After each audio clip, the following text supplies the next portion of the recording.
Well, thanks everybody for joining. Really appreciate your time. We know that it's busy and we will try to get through as much information as we possibly can um, in this short time that we have together.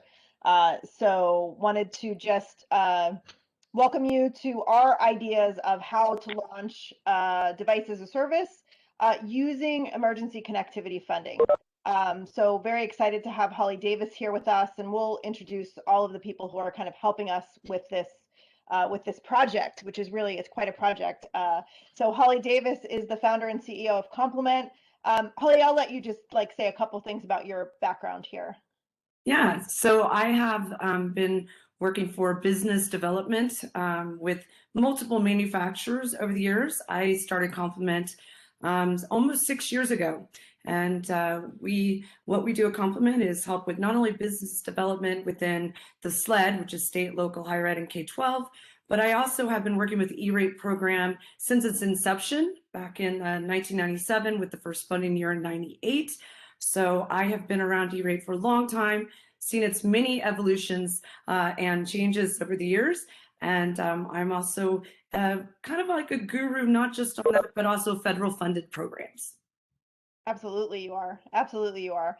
So thank you so much for your assistance in helping us come up with ideas, helping us help our customers and vendor partners in ways to be able to accomplish a sustainable refresh strategy. So then I'll introduce myself. I'm Colleen O'Donnell. I am the Senior Vice President of SLED here at Insight Financial Services.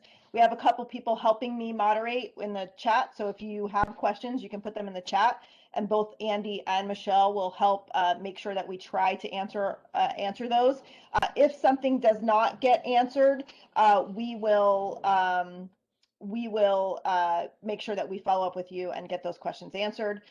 In addition, we have Leslie Zaks on the phone with us. She is our internal Insight E-rate specialist and has helped us tremendously in helping our customers utilize their E-rate opportunities. So that's kind of our panel, and excited to get started and kind of get into some information here.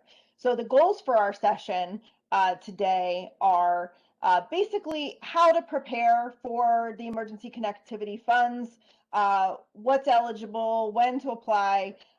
There's a lot of information out there about this program right now.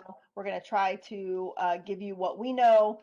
As you may know, things are changing pretty constantly in all of the different ways that they're utilizing this program, but we're going to try to give you facts and ideas around how to launch your device as a service program. And then we've got some questions that we've already gotten from several current customers that we've got prepared, but then we will also answer any questions from the chat. So Holly is going to cover this area, which is just about ECF and kind of what it is. Yes, thank you, Colleen. So the Emergency Connectivity Fund is exactly that. It's an emergency E-rate window that we're about to see that is going to open. It is opening next week. So on June 29th, everybody will have an opportunity to take advantage of this program. There are caveats and a lot of things that we need to take in consideration when we talk about this. But let me first give you some background on how this program came about.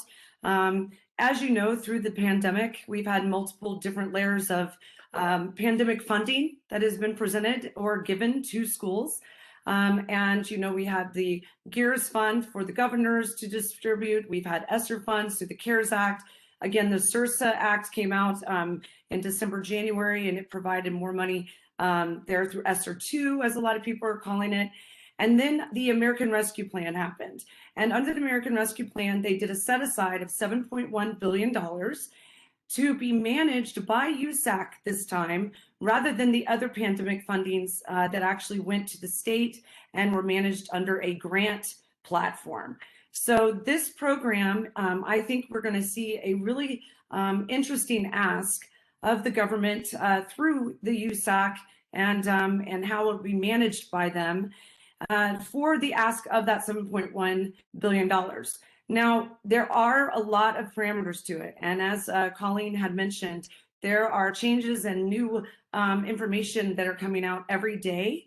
And so you kind of just have to, when we go through everything or walk through everything today, I just want to kind of make sure that there are going to be some questions that you may have that we don't even have answers for. So what we're going to do today is actually walk you through a lot of the different questions you have, how to access it, what do we need to do with the timeline, with it coming out, things like that that we're going to cover about the program.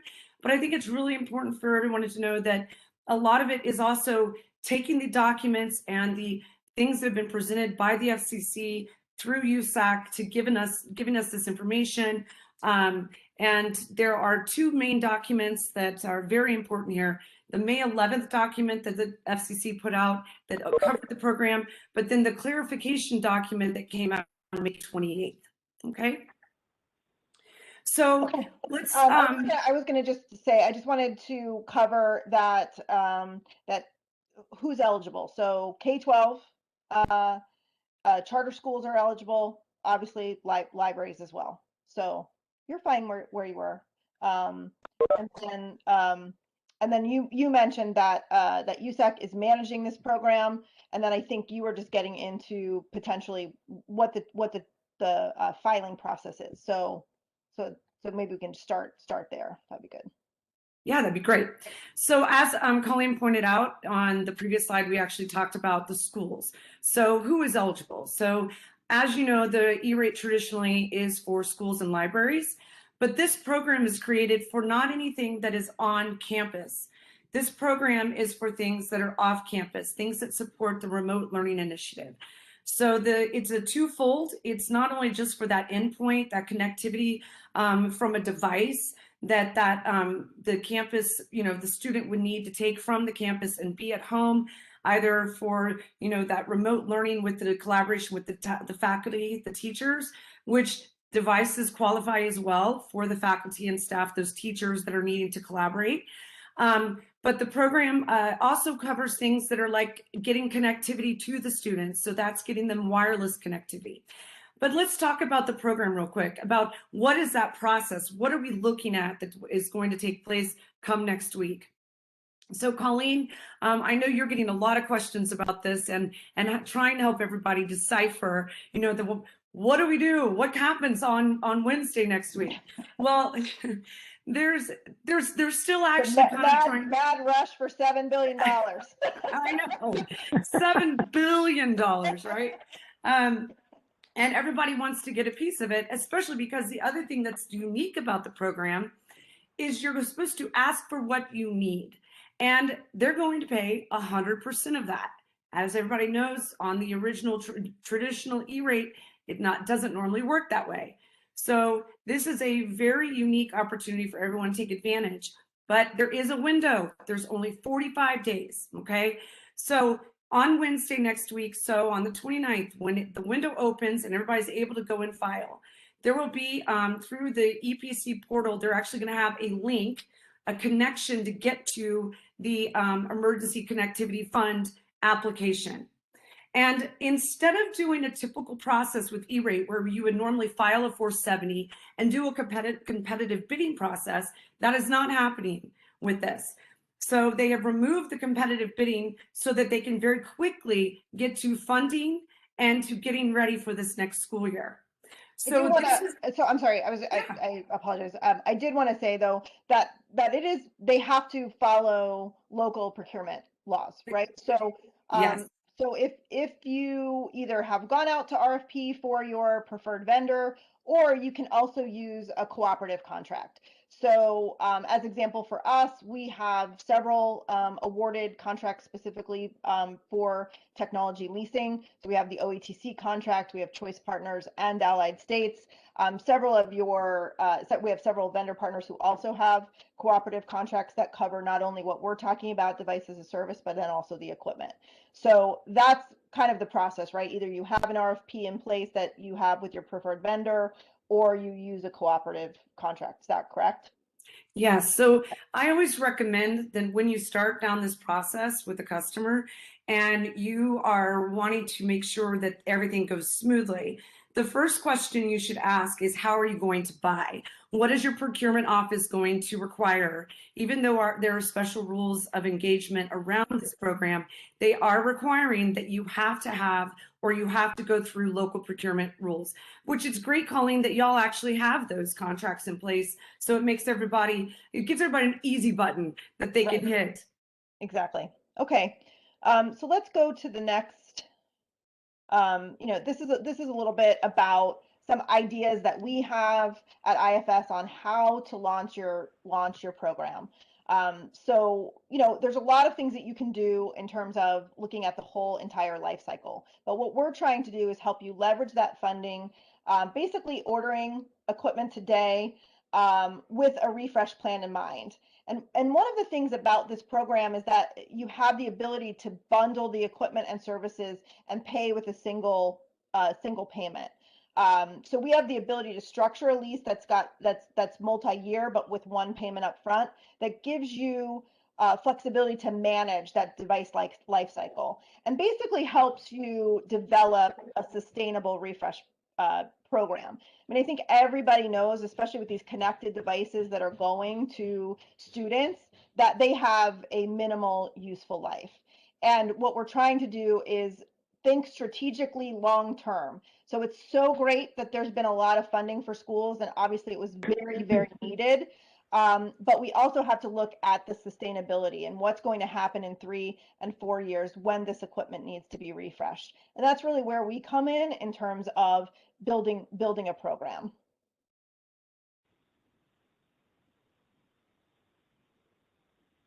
So these are the ideas that we have. Obviously, there's the connected device.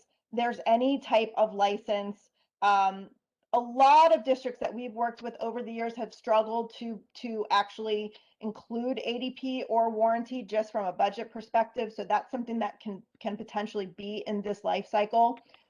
Obviously, these are in most cases pretty large projects. So having some help with white glove services, installation or training.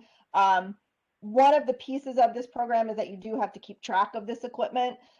So we have a full asset management piece of this that we can help you with, and really just the entire refresh logistics, getting the equipment in, getting it in the students' hands, having all the things that you need during the time that they're going to be using it, and then having a plan for refreshing it. So that's really the ideas that we have around this of how you can potentially leverage this funding and really look at the entire life cycle and look at the whole way of being able to help students and teachers with a plan so that they can focus on the things that they need to and not have to focus on older technology. So Holly, can you talk about just like all of the things that are covered under these dollars? Yeah, so as you can see here on the screen, it's kind of already been outlined for everyone to take a look at it. She was absolutely right, especially when you're looking at the actual device. Being able to bundle some of the things that are needed in there is what we have been told that they're going to allow. So when you're going in and you're looking at what you need and you're talking to Colleen and the rest of the other individuals in her organization, y'all can look at, what are those things that you need that are absolutely necessary to be bundled into that device for it to qualify as a connected device under the program. But all of these different things, anything that creates that wireless environment, there's a lot of ways you can do that. You can think about different types of antennas, the point-to-point microwave, wireless access points that are outdoor, obviously, trying to get connectivity into the community. But then also just really making sure that you have that device. Now, the cool thing is, Colleen, about what y'all can do is that you're really able to help, because if they are doing a lease through you guys, just think about how that actually helps in stretching their budgets even further. And the one caveat, or the biggest thing for everybody to remember here, most importantly, it has to be for this school year for it to qualify. So that means for the July 1st to the June 30th of 2022 for them to be able to qualify for that equipment. So that'd be anything that you would be doing for leasing that equipment for this year. Okay, perfect. So some of these questions are questions that we prepared, and then also we'll take any if Andy has any. So great. So first question is, can the device be used at school as well as out of school? Great question. And it's kind of two-part because I'm going to answer also the second question there, Colleen. But simple answer, yes. But if the device is something that they take home and it helps with that homework gap, it's very important for everybody to understand and not get caught up too much about trying to define, is it on campus or off campus? Does that student need to take that device home to get their work done, their schoolwork? And it's very, very cut and dry in the document about that. So a lot of this is being driven because of that, what they call the homework gap, right? So Yes. potentially a lot of schools have had equipment in carts. So the kids come to school, they take their Chromebook out of the cart, they use it at school, but then when they get home, they maybe don't have that connectivity or don't have a device that they can use, or they're sharing a device with their parents. So so this is really to try to help. Part of the initiative is to help with that homework gap, which is why it does need to be a mobile connected, device. One of my so I know you were talking about the wireless, and I think, from a certain perspective, some of that wireless has historically been covered by USAC, but I think in the last year, most schools have potentially doubled or tripled the amount of devices that they've had. So is this to help with that gap as well, like so that there's enough wireless, or is the other, so this two-part question, sorry, is it also to help with wireless in the community? So are Mhm.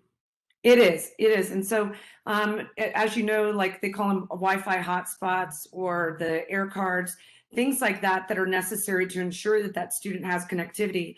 What good does it do for a student to take home a device to work on if they have no way to get connected to the internet? And sometimes it's not just because it's an underserved community, Colleen. It might be too that it's so rural, or there's just it's cost prohibitive for a company to come in and to get that community connected. So there's a little fact that I'd like to share is that there are 21 million American students that do not have connectivity today. And so that's what this is for. Let's close the homework gap once and for all.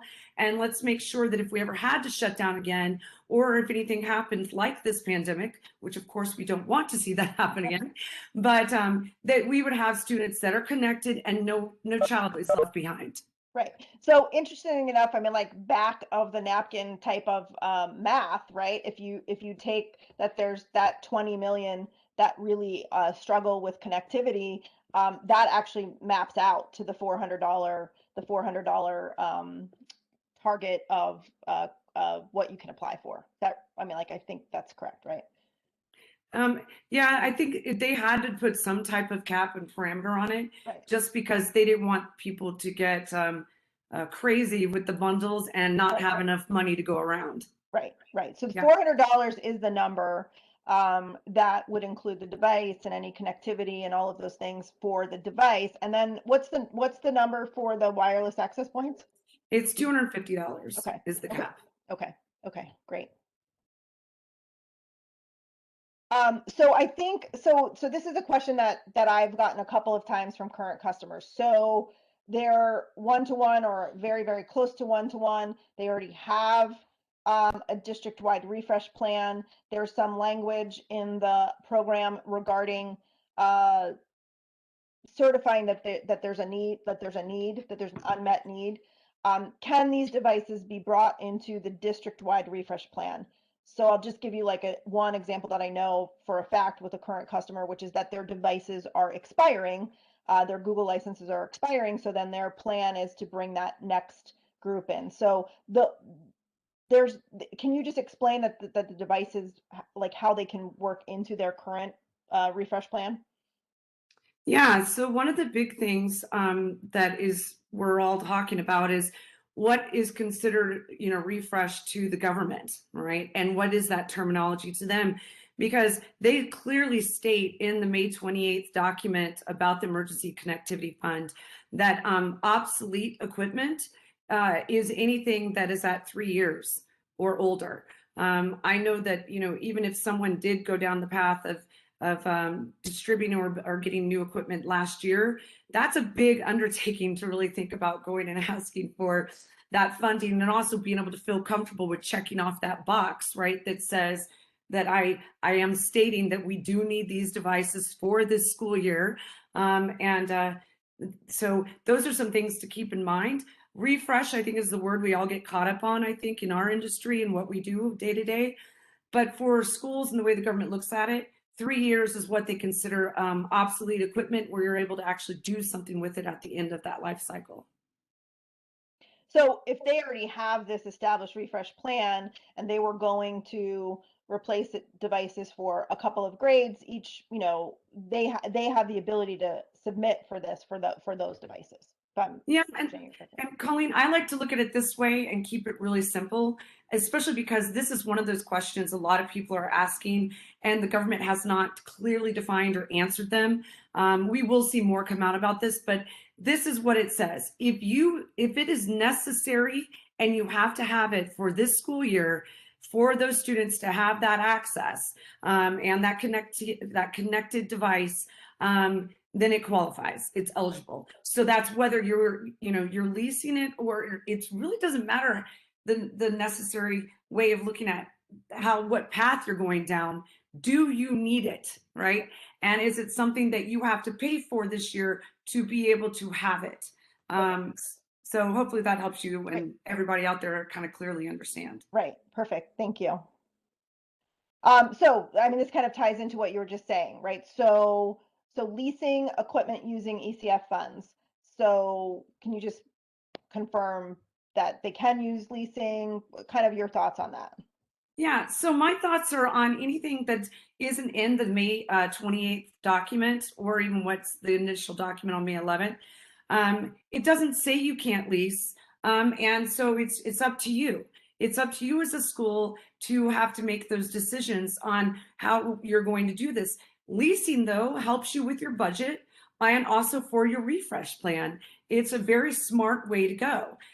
So that's when I think that everybody, again, is trying to get caught up or trying to look at all the different things that may or may not be in the program.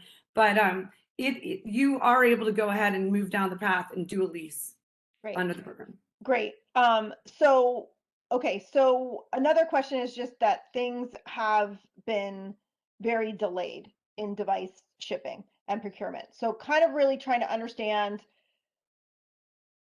if you're applying for something, when would the funding happen? So just so that we understand that whole thing. Right. So remember, the initial window of the 45 days, you were actually just asking for what you want. So putting out there your plan of what you would like to purchase and what you need the government to pay for. Okay. Until So that's, I'm yeah. sorry, I was going to ask a follow-up question. So if you're currently leasing your equipment and you have your payment that is due, between July 1st, 2021 and June 30, June 30, 2022, you should apply for that lease payment to be made. You can apply for it. They may or may not approve. Like, this is just like anything, right? But you should apply for that payment for that particular year. If you're doing a new project, you should apply for the new project amount.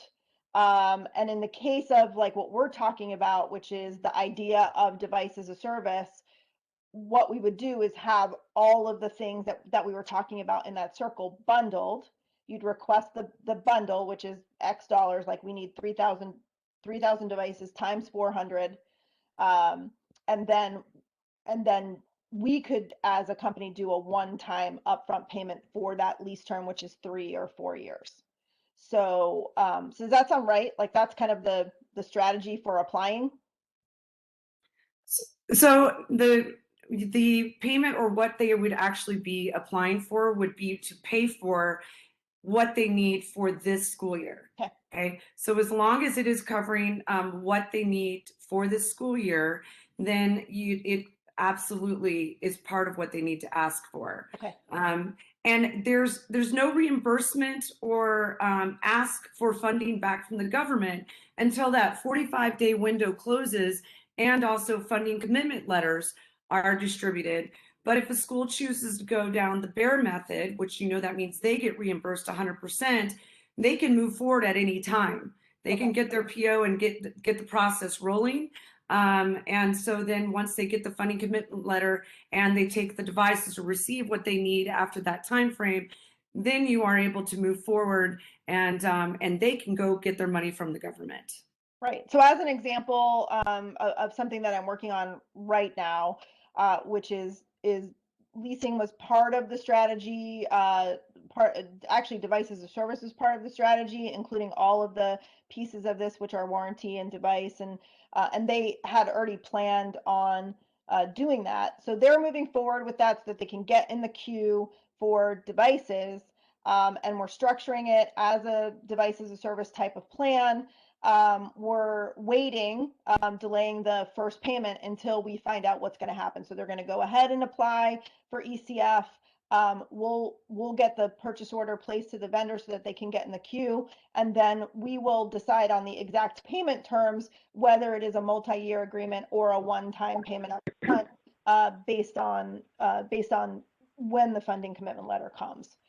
So your expectation on funding letters is that that will come in, so just tell me what, I'm not gonna guess. Yeah. Tell me when you, I was gonna guess, but like, tell me when you think that the funding So the guidance that they have given us is that it is going to be, they'd like to get to 50% of having distributed the funding commitment letters by late September, early October. Okay. Okay. And so there have been some questions in terms of, like, is this, like, is free and reduced part of this, or how is that, Yeah, no, that's a great question. Once they get done with the 45 days, and they have an idea of how much funding is being requested, the government is going to take a look at that and either go back to the well and go to Congress and get more money, or what they said they're going to do is actually go ahead and move forward with that program, or the way that the original or traditional E-rate works, where they actually do look at the free and school lunch program, and that determines the allocation on the percentage amount of how much someone receives. And what they'll do is they'll stack rank all the schools and libraries based upon that. Okay, so, but that is not for sure that they're going to have to do that. The government is going to first try to make sure everybody gets what they need, and see what the ask is after the 45 days, before they tell everybody whether or not they're going to have to apply the free and school lunch program, parameters to who gets their funding first. right? So your mode is ask for what you need. Yes. Right? Ask for what you need. And then the second level question here is there a dollar limit that you can apply for? So maybe you can answer that. Yeah. So unlike the other traditional E-rate, which you're given an actual 5-year budget, that is not what's happening here. There is literally, the government is not sure what's going to be asked here, because there were a lot of other pandemic funding that people have taken advantage of. So I would just, like you said, Colleen, I am telling everyone, go and ask for what you need. And then the government will have to either apply that ruling of the free and school lunch program to stack rank who's first out of the gate to get their funding, and or they'll get more money. Right. But in theory, it's the number of students that you have, or the number of unmet devices. So in that case, if you have 2,000 that need to be refreshed, that are going to be expiring, you ask for 2,000, you've got them assigned to specific people, times 400, right? So, and if that number is 10,000, it's times 400, and that's what you ask for. Right? Yes, if that is what you need, then that is what you would ask for. Yes. Colleen and Holly, this is Andy. We have a couple of questions. One of them is kind of along these lines, and the question is, you guys mentioned that equipment needs to be for this school year. Does that mean the equipment must arrive before the start of the school year, or can it come throughout the school year? Maybe Holly, you can Yeah, some clarification. as it can go, I mean, you have until June 30th of 2022. I don't know why you'd want to wait that long if you need it for this school year. But that is, you know, kind of your whatever you need to do from that perspective. But yes, it has to be within this time frame for this school year. It just has to, it for sure has to be received by June 30, 2022. Yeah. I think the only thing is like, so if I just do the calendar, and you get a funding commitment letter in October, and then we already discussed earlier that there have been some significant shipping delays. It could take you 3 to 4 or 5 months to get that equipment. So I think the idea, I mean, one of the ideas that we have obviously is that we can help and place POs earlier so you can get in the queue because you've got that lag time anyway before you'll get your funding commitment. But that's kind of, that would be the only reason I think that people would say like, can I get it in March? Because it might take me, if I order in October, it might take me until March to get it. But so as long as they receive it prior to June 30, 2022. Yeah, and that's a really good question, Colleen, because I know that that's one we're waiting for more clarification from the government on, because everybody knows that there is a supply chain problem. Yeah. And you know, how do we best address that to really help the schools this year? Right. So another question, almost a follow-up, does the customer need to be approved in advance to utilize that, or what's their process that they need to take as far as requesting money now to place orders in the future? So they need to go, starting on June 29th, they need to apply for what they need and get that into the queue with the government, right? So they can start getting that teed up so that after the 45 days of window, they can get it reviewed very quickly by the PIA, or Program Integrity Assurance individual at USAC. Then they will turn around and get a funding commitment letter. And so the sooner you get into the queue with the government, the sooner you'll get a funding commitment letter, as long as there's enough money. Remember, the caveat is whether or not they're going to have to use the stack ranking through the free and school lunch program. Holly, how much unused USAC money is there every year? A lot. So, and as you know, it rolls over every year. So when there's unmet or funds that have not been requested, they do roll over. But in this scenario, I have a very good feeling that everything is going to be asked for. Okay. So I just, my takeaway from the question was that as a equipment reseller, as a CIO, we should be either advising or going and asking for as much money as we can get approved now. And then we can start working with our vendors and our partners to figure out how we're gonna allocate what we've been awarded. Is that correct? Yeah, well, part of one of the check boxes the school has to actually certify when they do the application is they do have to make sure that they know where the device, like which students is getting the device and how many they need, and they have to really say and justify, yes, that I need this equipment. Okay. But from a timing perspective, Andy, is that what you were asking? Like, so like how as a vendor or like us as a leasing company can help from a timing perspective? Was that the question? No, Okay. but we have another question. If you don't mind, Colleen, can you just briefly describe the one lease payment and getting that Absolutely. reimbursed and how that will work? Absolutely. So we, because there's been a lot of funding for schools, we have developed this lease structure that basically is a one-time payment upfront for a multi-year agreement. So if we're planning on a 3-year refresh or a 4-year refresh, we would do a one-time payment upfront that would cover all of those years.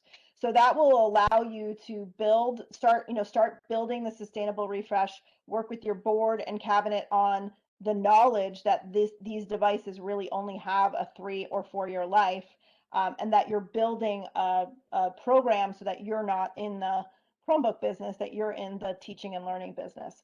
So it's one time up front. We would bill it. Obviously, in this circumstance, we would bill it once you have your funding commitment letter and once the equipment has been delivered. That would be when we would start that, have that one-time payment that would be due to us. Does that explain it? I don't know if you want to add anything, Andy. Hopefully, I did that okay. No, I think that's okay. Yeah, I think good. Okay. I think I should say one thing though. That in it will be less than paying cash. So part of that one-time payment is that we are investing residual value into the equipment. We're taking the equipment back at the end, so that you don't have to figure out what to do with that equipment. So the actual net of your payments will be less than what it would be for paying cash. Another question is, if we currently have a lease, can we use this funds to pay those leases off? Okay, so great question. So it goes back to what I stated earlier, that do you need that equipment for the students this year? If you weren't going to make that payment, would someone come and take that equipment away? So if you need the equipment for this school year, then you have to make a payment. So hopefully that answers it. I don't know if Colleen or Andy, y'all want to add anything to that, but I think that's a good, again, I think you need to ask, right? That's your point, is like, you need to ask, right? You can absolutely certify that you need those for the devices that you're currently leasing. So I think we should ask. Okay, so we have a couple of important dates. Some of them we've covered on this phone call, but Holly, do you want to just cover those really quickly? Really quick. So as you know, on the 29th, the window opens. It's going to be open 45 days. And a funny haha, the government chose August 13th because 45 days, Friday the 13th to end the program. And then of course, it's for, as we've mentioned numerous times, it's for this school year, starting July 1st, ending on June 30th of this next year. And then also, I did cover this, but I want to make sure it's very clear, because everybody's going to get antsy wanting those funding commitment letters, and we will not really be seeing a lot of those probably until September. They want to be at a goal of reaching at least 50% committed by mid-September, early October.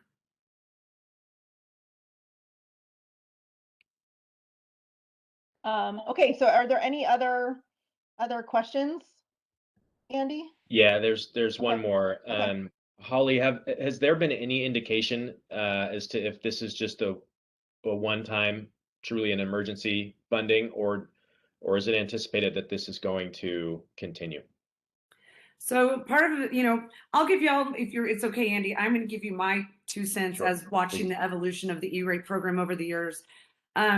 My first initial gut feeling is, yes, I think just like we went to a category 1, category 2, I think closing the homework gap will have to be a category 3.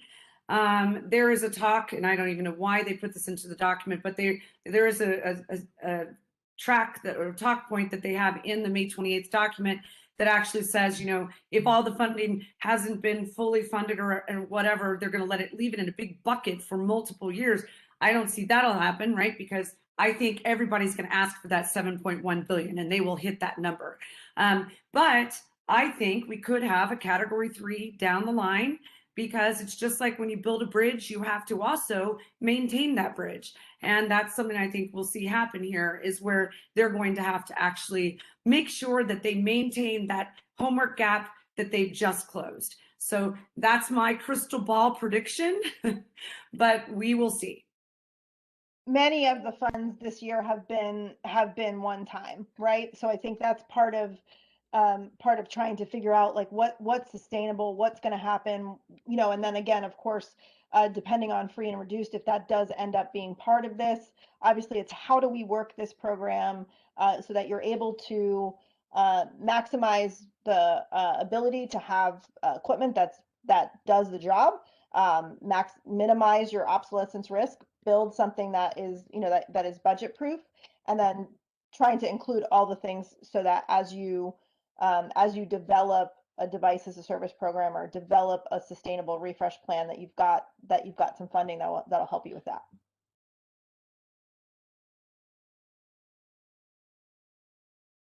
Got another question. We do have another question. Question. Yeah. Can the funding be used for curriculum software that will be used on the devices? So the answer is no. Yeah. But Google licenses, because it runs the machine, should be able to be included. So the spirit of the program is purely to provide connectivity and Yes. make sure that the devices that there is some way to connect. And it's the responsibility of the school then to provide any of the other software and kind of ancillary services that might be around that. Yeah. So, and in fact, Andy, the terminology in the document or the explanation of the program specifically says the device to make it a connected device, to make sure it's connected to wireless environment or connected somehow to the internet. So that's specifically what they're trying to take care of, and the school would have to take care of that other part of it. I think one of the ideas, though, is that this should free up some dollars that schools are using for devices to allow them to do other things. So, I mean, if I look at the conversations that I'm having across the board with many of my customers, it is it's like, okay, I'm using CARES for this, which is going to cover, my devices for the next 3 years, or I'm doing this. That's going to allow me to do X, Y, and Z. Several customers who work with us know that we can help them stretch their budget, right? That by doing a program like what we're proposing allows them to do other things, gives them the option to be able to add classroom equipment like boards and all of those, cameras and all of those kinds of things, because they've basically been able to stretch out their device budget. So that's one of those things. I think we had another question, right, Andy? So Holly, we did discuss hotspots being one of the approved equipment, pieces of equipment. Would the service plan or the wireless service plan that lives on that hotspot be approved also? I would ask for that. The limit, that they obviously they have a limit for it at that $250. And so I would make sure that it's supposed to be $250 for that school year. So it's really kind of up to you to have to negotiate that part of it. Because typically you get the hotspot for free and you pay for the service, right? So you need to go and ask for that plan for that student and be able to actually articulate that student is getting charged, you're getting charged X amount for that hotspot for that student for this school year. Okay, we're a little bit over time, so thank you guys all for sticking with us. Just maybe one last call for if there's any other questions or anything else that we didn't answer. Again, I think it's important to know that we've got this entire team dedicated to education. We've got these great resources. Thank you, Holly, so much for your knowledge and for helping us. So we've got Holly as a resource. We've got Leslie internally, who also helps our customers specifically with these kinds of programs. And then, of course, our whole entire team, which is dedicated to focusing on the K-12 space. So anyway, we thank you all for joining and look forward to talking to you. If you have any questions. Thanks Thank you. Thank you, I Colleen. always want to wave. I always want to wave. It's the nice Bye-bye. way. Okay, thanks, guys. Have a good one. Thanks, everyone.